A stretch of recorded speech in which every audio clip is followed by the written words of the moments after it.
कल्पना करा, आपण एका लांबच्या प्रवासाला निघालो आहोत हं. आणि अचानक आपली गाडी भर रस्त्यात बंद पडते.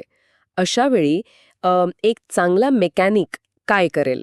तो नक्कीच आधी गाडीचं बोनेट उघडून बरोबर. आतलं इंजिन तपासेल. अगदी बरोबर. हं. तो काही गाडीचा बाहेरचा पत्रा बघत बसत नाही किंवा गाडीचा रंग उडालाय म्हणून ती बंद पडली असावी असा विचार करत नाही. हो, कारण बाहेरून गाडी कितीही चकचकीत असली हं. तरी खरी ताकद किंवा म्हणूया खरी समस्या आत कुठेतरी त्या इंजिनमध्ये दडलेली असते. हो ना.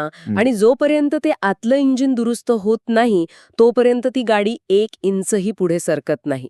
आजच्या या सखोल विश्लेषणाची सुरुवात मी या उदाहरणांनी करण्यामागे एक अतिशय खास कारण आहे. नक्कीच. म्हणजे जेव्हा आपण आपल्या स्वतःच्या आयुष्याकडे पाहतो तेव्हा आपण अनेकदा हे साधं सत्य विसरून जातो. खरंय. आयुष्य थोडं भरकटलं किंवा काही समस्या आल्या की आपण लगेच बाहेरच्या गोष्टी बदलण्याच्या मागे धावतो. म्हणजे आपण नोकरी बदलतो, शहर बदलतो किंवा अगदी आजूबाजूच्या लोकांना दोष देतो. पण आपण मुळातच इंजिनकडे लक्ष देत नाही.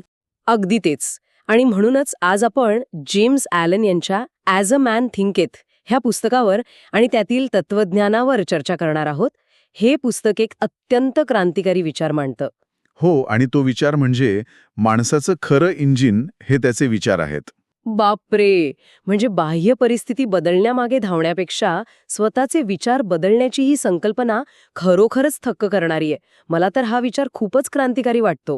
हो, आणि हा विचार केवळ एक पॉझिटिव्ह थिंकिंग किंवा वरवरचा दिलासा देणारा विचार नाहीये. यामागे मानवी मन आणि आपलं प्रत्यक्ष वास्तव यांच्यातील एक अतिशय तार्किक संबंध दडलेला आहे. म्हणजे याला एक वैज्ञानिक आधार पण आहे. हो, खरं तर माणूस जसा विचार करतो तसाच तो बनतो. ही जी मुळातच संकल्पना आहे ती मुळात कॉज अँड इफेक्ट म्हणजे कारण आणि परिणाम या निसर्गाच्या नियमावर आधारित आहे. म्हणजे आज आपण याच गोष्टीचा वेध घेणार आहोत की एखाद्या व्यक्तीचं आयुष्य हे बाहेरून आत घडत नसून ते आतून बाहेर घडत असते. अगदी बरोबर. आणि हे समजून घेण्यासाठी आपल्याला सर्वात आधी आपले मन नक्की कसे काम करते याच्या अगदी मुळाशी जावे लागेल. हो, या संपूर्ण तत्वज्ञानामध्ये मनाची तुलना एका बागेसोबत केली आहे. म्हणजे बागेत जसे बीज आपण पेरू अगदी तसेच फळ आपल्याला मिळते. बरोबर. म्हणजे जर आपण सकारात्मक विचारांची बीजे पेरली तर सकारात्मक आयुष्य घडते. आणि नकारात्मक विचार हे थेट समस्यांना जन्म देतात. पण मला इथे एक वेगळा विचार मांडावासा वाटतो. सांगा ना. जर मन ही एक बाग असेल तर ती अशी बाग आहे जिथे तण किंवा काय म्हणतो आपण रानटी गवत आपोआप उगवते. हो, हे एक अतिशय अचूक निरीक्षण आहे. म्हणजे जर आपण जाणीवपूर्वक गुलाबाची किंवा चांगल्या फळांची बीजे पेरली नाहीत तर ती बाग रिकामी राहत नाही. तिथे आपोआप नकारात्मक विचारांचे तण सगळी जागा व्यापून टाकते. मी बरोबर बोलते ना? अगदी 100% बरोबर. आणि बघा, यामागे एक भक्कम मानसशास्त्रीय आणि उत्क्रांतीचं कारण आहे. म्हणजे कसं? मानवी मेंदू हा हजारो वर्षांच्या उत्क्रांतीमधून तयार झाला आहे आणि त्याचे मुख्य काम आपल्याला सतत आनंदी ठेवणे हे नसून आपल्याला जिवंत ठेवणे हे आहे. अच्छा, म्हणजे सर्व्हायव्हल. हो, प्राचीन काळी जंगलात जगताना एखाद्या चांगल्या गोष्टीकडे दुर्लक्ष झाले तर फार नुकसान होत नसे. पण एखाद्या धोक्याकडे किंवा नकारात्मक गोष्टीकडे दुर्लक्ष झाले तर थेट प्राणांवर बेतत असे. बापरे. म्हणजे आपला मेंदू धोक्यासाठी जास्त अलर्ट असतो तर? अगदी तेच. त्यामुळे मानवी मेंदू नैसर्गिकरित्या संभाव्य धोके, चुका आणि नकारात्मक गोष्टींकडे आधी आकर्षित होतो. याला मानसशास्त्रामध्ये निगेटिव्हिटी बायस असे म्हणतात. अच्छा, म्हणजे एखाद्या व्यक्तीने जर असे ठरवले की मी आज काहीच विचार करणार नाही, मी एकदम न्यूट्रल राहीन, तर तिचे मन बहुतांश वेळा एखाद्या जुन्या दुःखाकडे किंवा भविष्यातील चिंतेकडेच धाव घेईल. हो, कारण ते नैसर्गिक आहे. ते रानटी गवत आहे ज्याला वाढवण्यासाठी कोणत्याही विशेष प्रयत्नांची गरज नसते. ते आपोआप रुजतात आणि पसरतात. म्हणजे त्यासाठी वेगळं खत पाणी घालावं लागत नाही. नाही, अजिबात नाही. आणि म्हणूनच जाणीवपूर्वक विचार करण्यावर एवढा भर दिला जातो. बाग सुंदर ठेवायची असेल तर माळ्याला दररोज तिथे काम करावं लागतं. हो, लोक असलेले तण उपटून काढावे लागते. बरोबर. आणि चांगल्या विचारांना खतपाणी घालावे लागते. हे एक अत्यंत सक्रिय काम आहे. मनात येणारा प्रत्येक विचार हा एक बीज आहे जो भविष्यात आकार घेणार आहे. याची जाणीव असणं ही पहिली पायरी आहे. नाहीतर हा निगेटिव्हिटी बायस आपले आयुष्य पूर्णपणे चिंतेने भरून टाकेल. नक्कीच. पण मग जर प्रत्येक विचार हे एक बीज असेल तर या बीजांमधून सर्वात आधी जे फळ येते ते म्हणजे आपले व्यक्तिमत्व म्हणजेच आपले कॅरेक्टर असं म्हणता येईल. अगदी बरोबर. कारण सततच्या नकारात्मक विचारांमुळे एक कमकुवत व्यक्तिमत्व तयार होते आणि सकारात्मक विचारांमुळे एक मजबूत आणि खंबीर व्यक्तिमत्व घडतं. हो, म्हणजे आपण पाहतो की एखादी आत्मविश्वासू व्यक्ती ही अचानक एका रात्रीत आत्मविश्वासू वागायला लागत नाही. ती आधी आतून तसा विचार करते आणि मग ते तिच्या वागण्यातून दिसते. हो, कृती ही नेहमी विचारांनंतरच येते. पण इथे माझ्या मनात एक प्रश्न निर्माण होतो. हो, आजकाल आपण अनेकदा ऐकतो की fake it till you make it. हो, खूप ऐकायला मिळते हे. म्हणजे जोपर्यंत तुम्ही यशस्वी होत नाही तोपर्यंत तसे वागण्याचे नाटक करा. मग हा सल्ला याआधी विचार मग कृती या सिद्धांताच्या विरोधात नाही का जात? खूप छान आणि गुंतागुंतीचा प्रश्न आहे. बघा, fake it till you make it ही संकल्पना काही वेळा सुरुवातीचा अडथळा दूर करण्यासाठी उपयोगी पडू शकते, पण ती दीर्घकाळ टिकणारी नसते. म्हणजे ती परमनंट नाहीये. नाही, कारण मुळात कृती ही नेहमी विचारांचेच मूर्त स्वरूप असते.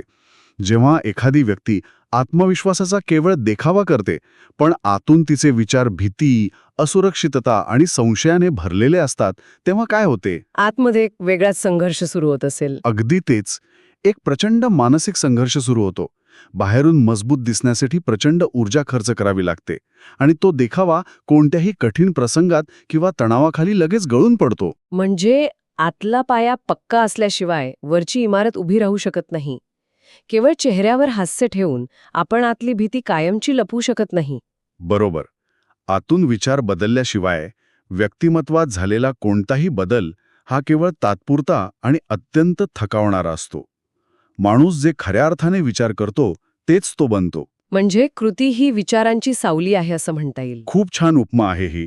जर वस्तूच हलत नसेल तर सावली कशी बदलेल? त्यामुळे खरी सुरुवात ही आतून विचारांच्या पातळीवरच व्हावी लागते. हो, जेव्हा आतले विचार खऱ्या अर्थाने आत्मविश्वासपूर्ण असतात तेव्हा वागण्यातला आत्मविश्वास एकदम नैसर्गिक असतो.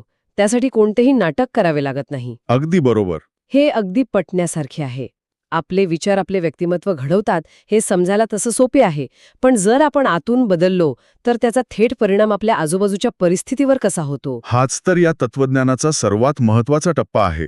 हो, कारण यानुसार बाहेरील जग हे केवळ आपल्या आतल्या विचारांचं प्रतिबिंब आहे आणि माणूस हा परिस्थितीचा बळी नसून तो परिस्थितीचा निर्माता आहे असं म्हटलंय. हो, नक्कीच. पण इथे मात्र मला एक अत्यंत नाजूक प्रश्न उभा राहतोय. जेव्हा एखाद्या व्यक्तीच्या आयुष्यात खूप वाईट परिस्थिती येते, अचानक एखादं मोठं संकट येतं, आजारपण येते किंवा आर्थिक नुकसान होते, तेव्हा ती परिस्थिती त्यांनी स्वतः निर्माण केली आहे असं म्हणणं त्यांच्यावर अन्याय करणारे वाटू शकते.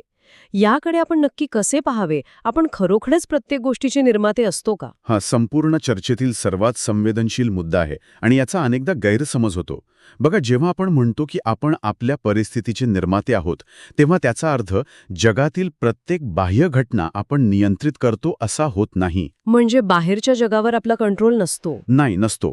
नैसर्गिक आपत्ती, जागतिक मंदी किंवा इतर लोकांचे वागणे यावर आपले कोणतेही नियंत्रण नसते. मग आपण निर्माता कसे? पण त्या घटनांचा आपल्या आयुष्यावरील परिणाम काय असेल, म्हणजेच आपली परिस्थिती काय असेल, हे पूर्णपणे आपल्या विचारांवर अवलंबून असते. घटना आणि परिस्थिती या दोन अगदी वेगळ्या गोष्टी आहेत. अच्छा. हे थोडे अधिक स्पष्ट करता येईल का? घटना आणि परिस्थिती यात नक्की काय फरक आहे? नक्कीच. समजा दोन वेगवेगळ्या व्यक्तींची एकाच दिवशी नोकरी गेली.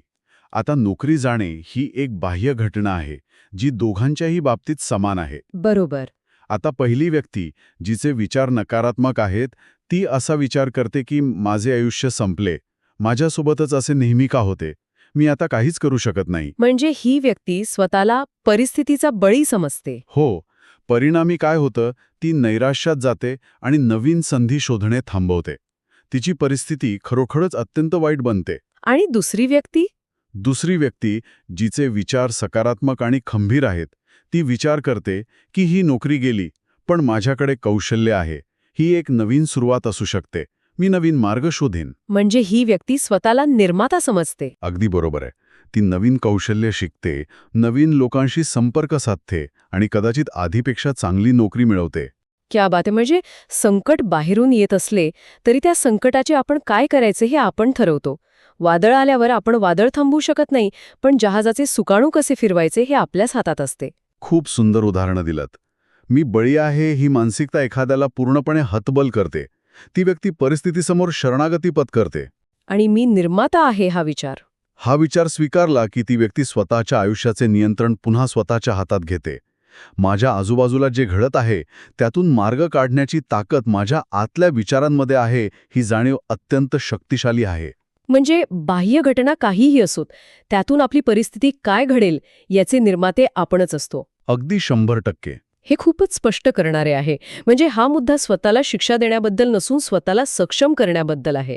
हो, नक्कीच. पण जर आपण आपल्या आयुष्याचे निर्माते आहोत, तर ही निर्मिती योग्य दिशेने होण्यासाठी एका होकायंत्राची गरज असते. आणि ते होकायंत्र म्हणजे आपले ध्येय किंवा पर्पज. बरोबर. ध्येयाविना आयुष्य हे दिशाहीन असते. मला इथे एका मॅग्निफाईंग ग्लास म्हणजेच भिंगाचे उदाहरण द्यायला आवडेल. आपण सर्वांनी लहानपणी तो प्रयोग केला असेल. हो, तो कागद जाळायचा प्रयोग. हो, तोच. सूर्याचे ऊन जर आपण एका कागदावर सर्वत्र पडू दिले तर फक्त थोडी उष्णता जाणवते, कागद जळत नाही. पण जर आपण तेच ऊन एका भिंगातून एकाच बिंदूवर केंद्रित केले तर काहीच सेकंदात तिथे आग निर्माण होते. हो, अगदी. ध्येय हे अगदी या भिंगासारखे काम करते. ते आपल्या विखुरलेल्या विचारांना एकाच जागी केंद्रित करून प्रचंड ऊर्जा निर्माण करते. भिंगाचं हे उदाहरण अत्यंत समर्पक आहे. मानवी मन दिवसाला हजारो विचार करते. जर या विचारांना एका ध्येयाची दिशा नसेल तर ती ऊर्जा सर्वत्र विखुरली जाते आणि वाया जाते. म्हणजे फोकस राहत नाही. नाही राहत. जेव्हा एखाद्या व्यक्तीकडे स्पष्ट उद्दिष्ट असते तेव्हा तिचे विचार एकाच दिशेने केंद्रित राहतात. आणि जेव्हा आयुष्यात असे कोणतेही ध्येय नसते तेव्हा मन केवळ भरकटत राहते. आणि याचा त्रासही होत असेल ना? हो. सर्वात मोठा धोका हा असतो की रिकामे आणि दिशाहीन मन हे छोट्या छोट्या क्षुल्लक समस्यांमध्ये अडकून पडते. हे तर आपण रोजच्या आयुष्यात पाहतो. म्हणजे जेव्हा आपण एखाद्या मोठ्या आणि महत्त्वाच्या कामात व्यग्र असतो तेव्हा ट्रॅफिक, कोणाचं तरी टोचून बोलणे किंवा छोट्या कुरबुऱ्या आपल्याला अजिबात त्रास देत नाहीत. आपण त्याकडे सहज दुर्लक्ष करतो. हो, पण जेव्हा आपण रिकामे असतो तेव्हा यात छोट्या गोष्टींचे मोठे डोंगर बनतात. अगदी तंतोतंत. याला सायकोलॉजीमध्ये डिसिजन फटीग किंवा निर्णय घेण्यातील थकवा असंही म्हणता येईल. अच्छा, म्हणजे ध्येय नसले की मेंदू थकतो. हो. ध्येय नसले की मेंदू अनावश्यक गोष्टींना महत्त्व देऊ लागतो. कोणाशी भांडायचे, कोणी काय म्हटले यावर मन आपली प्रचंड ऊर्जा वाया घालवते. आणि ध्येय असेल तर? जर ध्येय स्पष्ट असेल तर मन एका लेसर बीमसारखं काम करते. ते क्षुल्लक गोष्टींकडे दुर्लक्ष करायला शिकते आणि फक्त महत्त्वाच्या गोष्टींवर लक्ष केंद्रित करते. ध्येय माणसाला छोट्या समस्यांच्या वर उठवते. खरंच. पण जर ध्येय आपल्याला दिशा देत असेल तर त्या दिशेने चालताना योग्य निर्णय घेण्याची अत्यंत गरज असते. आणि योग्य निर्णय हे फक्त एका शांत मनातूनच येऊ शकतात, असं मला वाटतं. हे अगदी 100% खरं आहे. शांत मन हे सर्वात शक्तिशाली मन असते. राग आणि तणावामुळे नेहमी कमकुवत निर्णय घेतले जातात. पण इथे मला समाजात रूढ असलेल्या एका मोठ्या विरोधाभासाकडे लक्ष वेधावेसे वाटते. कोणता विरोधाभास? आपण अनेकदा पाहतो की जे लोक मोठ्याने ओरडतात, लगेच आक्रमक होतात किंवा रागवतात, त्यांना समाजात स्ट्रॉंग समजले जाते. म्हणजे बघा, त्याचा कसा दबदबा आहे असे म्हटले जाते. हो, हे खूपदा ऐकायला मिळतं. पण खरी ताकद ही शांततेत आहे. हा विचार तर अगदी उलट आहे. समाजाचा हा एक अत्यंत चुकीचा समज आहे जो आपण अनेकदा उराशी बाळगतो. आक्रमकता आणि राग हे ताकदीचे नाहीत तर नियंत्रणाअभावी निर्माण झालेल्या कमकुवतपणाचे लक्षण आहे. म्हणजे रागावणारी व्यक्ती खंबीर नसते का? अजिबात नाही. जेव्हा एखाद्या व्यक्तीला राग येतो आणि ती आक्रमक होते तेव्हा मेंदूच्या पातळीवर काय होते ते पाहूया. रागाच्या वेळी आपला मेंदू फाईट ऑर फ्लाईट मोडमध्ये जातो, म्हणजेच जगण्याची किंवा पळून जाण्याची स्थिती. अच्छा. या स्थितीत आपला जो लॉजिकल विचार करणारा मेंदूचा भाग आहे तो काम करणे बंद करतो. म्हणजेच ती व्यक्ती स्वतःच्या विचारांवरून नियंत्रण गमावून बसते आणि बाह्य परिस्थितीने तिच्यावर ताबा मिळवलेला असतो. बापरे. म्हणजे जो माणूस रागाने ओरडत आहे तो ताकदवान नसून तो स्वतःच्याच भावनांचा गुलाम झालेला असतो. बरोबर. याउलट शांत राहण्यासाठी प्रचंड वैचारिक स्पष्टता आणि स्वतःच्या मनावर जबरदस्त पकड असावी लागते. हे खूप महत्वाचं वाक्य आहे. हो. जो अत्यंत कठीण, चिडचिड होणाऱ्या आणि आव्हानात्मक परिस्थितीतही शांत राहू शकतो तोच खऱ्या अर्थाने एक मजबूत व्यक्ती असतो. कारण त्याचे रिमोट कंट्रोल दुसऱ्या कोणाच्याही हातात नसते. वादळा जहाजाचे सुकाणू शांत हातानेच योग्य दिशेने फिरवता येते असं म्हणतात ते हेच. हो, शांतता म्हणजे निष्क्रियता नाही, तर ती एक अत्यंत सक्रिय आणि केंद्रित ताकद आहे. शांतता म्हणजेच विचारांवरील नियंत्रण, आणि विचारांवरील नियंत्रण म्हणजेच आयुष्यावर नियंत्रण. शांतता म्हणजे विचारांवरील नियंत्रण आणि विचारांवरील नियंत्रण म्हणजेच आयुष्यावर नियंत्रण. हे खरोखरच खूप सखोल आहे. आत्तापर्यंत आपण जे काही पाहिले, हो, मनाची बाग. परिस्थितीचे निर्माते असणे, हो, हे सर्व तत्वज्ञान ऐकायला आणि समजायला खूपच प्रभावी आहे. पण रोजच्या आयुष्यातील धावपळीत जेव्हा प्रत्यक्षात याला उतरवायचं असते तेव्हा अनेक अडचणी येतात. नक्कीच येतात. मग हे सर्व प्रत्यक्ष जीवनात कसे लागू करावे यासाठी काही व्यावहारिक टप्पे किंवा प्रॅक्टिकल स्टेप्स आहेत का? ज्ञानाचा उपयोग तोपर्यंत होत नाही जोपर्यंत ते कृतीत आणले जात नाही. यासाठी या पुस्तकातून आपल्याला 5 अत्यंत महत्त्वाचे आधारस्तंभ सांगता येतील. कोणते आहेत ते 5 आधारस्तंभ? पहिला, सकारात्मक विचार सुरू करणे. दुसरा, नकारात्मक विचार काढून टाकणे. तिसरा, स्पष्ट ध्येय निश्चित करणे. चौथा, दररोज व्हिज्युअलायझेशन म्हणजेच मानसिक चित्रीकरण करणे. आणि 5वा, शांत राहण्याचा जाणीवपूर्वक सराव करणे. यातल्या बाकीच्या पायऱ्या समजायला सोप्या आहेत, पण मला यातील नकारात्मक विचार काढून टाकणे या पायरीवर थोडी अधिक चर्चा करायची आहे. हो, हा थोडा कठीण भाग वाटतो अनेकांना. हो, कारण हे बोलणं सोपे आहे, पण प्रत्यक्षात हे सर्वात कठीण वाटते. जर एखाद्या व्यक्तीच्या मनात वारंवार भीती, चिंता किंवा नकारात्मक विचार येत असतील तर तिने हे नक्की कसे करावे? बरोबर आहे. ते विचार बळजबरीने दाबून टाकावेत की त्यांच्याशी सतत लढत राहावे? हा एक अतिशय व्यावहारिक आणि रोजच्या आयुष्यातील प्रश्न आहे. मानसशास्त्रामध्ये याला आयरॉनिक रिबाउंड इफेक्ट म्हणतात. म्हणजे काय? जर तुम्ही स्वतःला सांगितले की मला गुलाबी रंगाच्या हत्तीचा विचार करायचा नाही, तर तुमचा मेंदू सर्वात आधी त्याच गुलाबी हत्तीचे चित्र डोळ्यांसमोर उभे करेल. हो ना, मी आत्ता तोच विचार केला. नकारात्मक विचारांचेही तसेच असते. तुम्ही जेवढे त्यांना दाबून टाकण्याचा प्रयत्न कराल तेवढ्याच वेगाने ते उसळून वर येतात. मग यावर उपाय काय? याचं उत्तर एका साध्या उदाहरणात दडलेले आहे. जर एका बंध आणि अंधाऱ्या खोलीत आपण उभे असू आणि आपल्याला तो अंधार बाहेर काढायचा असेल, तर आपण झाडू घेऊन तो अंधार बाहेर लोटू शकतो का? किंवा अंधाराशी भांडण करून तो कमी होईल का? अजिबात नाही. अंधार बाहेर काढता येत नाही. त्यासाठी आपल्याला फक्त तिथे एक दिवा लावावा लागेल. प्रकाश आला की अंधार आपोआप नाहीसा होतो. अगदी अचूक. अंधार काढून टाकण्यासाठी जसा प्रकाश आणावा लागतो, तसेच नकारात्मक विचारांशी लढण्यापेक्षा सकारात्मक कृती आणि विचार वाढवणे हाच एकमेव उपाय आहे. मग त्यांना दाबून टाकण्यापेक्षा रिप्लेस करणे. हो, नकारात्मक विचार दाबून टाकण्यापेक्षा त्यांना रिप्लेस करणे म्हणजेच बदलणे गरजेचे आहे. आणि इथेच व्हिज्युअलायझेशन किंवा ध्येयाचं मानसिक चित्रीकरण महत्त्वाची भूमिका बजावते. पण हे व्हिज्युअलायझेशन नक्की कसे काम करते? हे काही जादू असल्यासारखं वाटत नाही का? यात कोणतीही जादू नाही, हे शुद्ध विज्ञान आहे. जेव्हा आपण एखाद्या गोष्टीचे वारंवार मानसिक चित्रीकरण करतो, तेव्हा आपला मेंदू त्या गोष्टीला सराव मानतो. अच्छा, म्हणजे मेंदूला वाटतं की आपण ते खरंच करतोय. हो, मेंदूमध्ये नवीन न्यूरल पाथवेज म्हणजेच मज्जातंतूंचे नवीन मार्ग तयार होतात. त्यामुळे जेव्हा खऱ्या आयुष्यात तशी परिस्थिती किंवा संधी येते, तेव्हा मेंदूने ती आधीच अनुभवलेली असल्याने तो योग्य निर्णय घेतो. खरंच हे खूपच सायंटिफिक आहे. जेव्हा आपण आपले लक्ष स्पष्ट ध्येयाकडे केंद्रित करतो आणि दररोज त्या ध्येयाचे व्हिज्युअलायझेशन करतो, तेव्हा आपले मन सकारात्मक आणि दिशादर्शक विचारांनी भरून जाते. आणि मग नकारात्मक विचारांसाठी जागाच उरत नसेल. अगदी बरोबर. एकदा का मनाची बाग चांगल्या आणि उद्देशपूर्ण विचारांनी भरली की नकारात्मक विचारांचा तणाला ओघवण्यासाठी जागाच उरत नाही.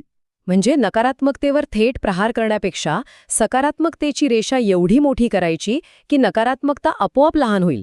अगदी सोप्या भाषेत सांगितलं तुम्ही. हे खरोखरच खूप सोपे आणि प्रभावी तंत्र आहे. लढण्यापेक्षा फक्त चांगल्या गोष्टींची लागवड करत राहायची. आजच्या या संपूर्ण विश्लेषणातून आपण एक अत्यंत महत्त्वाचा धडा घेतला आहे. हो, आणि तो आपण सर्वांनी लक्षात ठेवला पाहिजे. जर आयुष्य बदलायचं असेल तर आधी बाहेरील परिस्थिती बदलण्यासाठी धडपडण्यापेक्षा स्वतःचे आतले विचार बदलण्यावर लक्ष केंद्रित करणे आवश्यक आहे. कारण आपण जसा विचार करतो तसेच आपण बनतो. हे ज्ञान खरोखरच खूप मुक्त करणारे आहे. हो, कारण यामुळे आपल्याला जाणीव होते की आपल्या आयुष्याचं स्टिअरिंग व्हील दुसऱ्या कोणाच्याही हातात नाही, तर पूर्णपणे आपल्याच हातात आहे.